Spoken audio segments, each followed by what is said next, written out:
Phone అక్రమ tapping కేసులో మాజీ మంత్రి హరీష్ రావును ప్రత్యేక దర్యాప్తు బృందం 7:30 గంటల పాటు విచారించింది. ఉదయం 11 గంటల నుంచి హరీష్ రావు విచారణ ప్రారంభమైంది. తనను ఈ కేసులో ఇరికించే ప్రయత్నం చేయొద్దని, అవసరమైతే కోర్టుకు వెళ్తానని హరీష్ రావు చెప్పినట్టు తెలుస్తుంది. 2018లో శాసనసభ ఎన్నికల అనంతరం మీతో పాటు అప్పటి బీఆర్ఎస్ సీనియర్ నేత ఫోన్లపై ఏడాది పాటు నిఘా ఉంచిన విషయం మీకు తెలుసా అన్న సిట్ అధికారుల ప్రశ్నకు తాను ఈ అభియోగాన్ని నమ్మడం లేదని హరీష్ రావు చెప్పినట్టు తెలుస్తుంది. దీనికి సంబంధించిన ఆధారాలు చూపించినా అవి నకిలీవని హరీష్ రావు కొట్టిపారేసినట్టు తెలిసింది.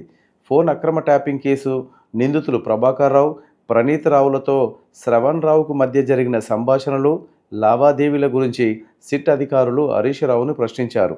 2023 అక్టోబర్లో శ్రవణ్ రావు తన మీడియా సంస్థతో చేయించిన సర్వేలో బీఆర్ఎస్కి 40 సీట్లు దాటడం లేదని, నిఘా విభాగం సర్వేలో మాత్రం మరోసారి అధికారంలోకి వస్తున్నామని తెలిసిందని, ఈ విషయాన్ని చర్చించేందుకే వారి మధ్య సమావేశం ఏర్పాటు చేయించానని హరీష్ రావు చెప్పినట్టు తెలిసింది. ఇదే విషయంలో ప్రత్యర్థి పార్టీల నేతలపై నిఘా పెట్టాలని మీరు ఆదేశించలేదా అన్న అధికారుల ప్రశ్నకు హరీష్ రావు లేదని సమాధానం ఇచ్చారు.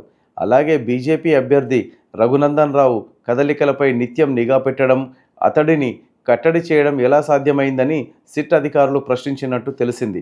రఘునందన్ రావు వాహనాన్ని పోలీసులు తనిఖీ చేయడానికి ఫోన్ అక్రమ ట్యాపింగే కారణమన్న ఫిర్యాదులున్నాయని అధికారులు చెప్పడంతో ఆ విషయం తనకెలా తెలుస్తుందంటూ హరీష్ రావు అన్నారు. అధికారులు అడిగిన మరికొన్ని ప్రశ్నలకు తనకు ఆ విషయం గుర్తులేదని, తెలియదని, నేను నమ్మనని హరీష్ రావు సమాధానం ఇచ్చినట్టు తెలుస్తుంది.